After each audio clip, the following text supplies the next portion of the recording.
Last week's Healthcare HotShots, I looked at Vice President Biden's plan to lower the cost of prescription drugs.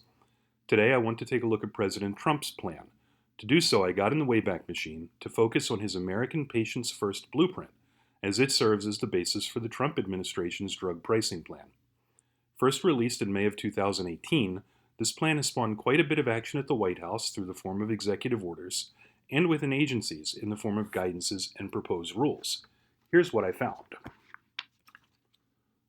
The blueprint is an outline of ideas that the Trump administration believes will have the end result of reducing the prices of prescription drugs.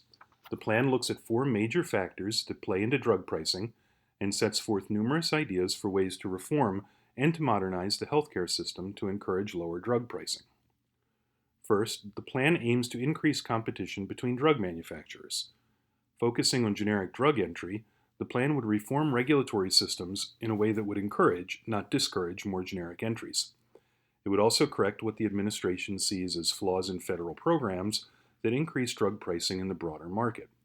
And finally, the plan would encourage the development and use of biosimilars to spur price competition in the biologic therapy market.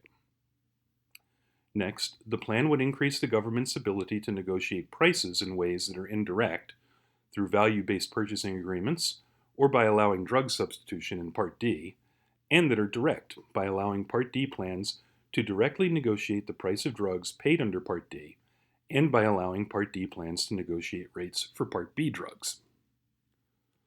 Third, the blueprint envisions efforts to incentivize manufacturers to keep list prices low through increased transparency, discouraging or limiting price increases, and reforming programs that don't contribute to lower list prices.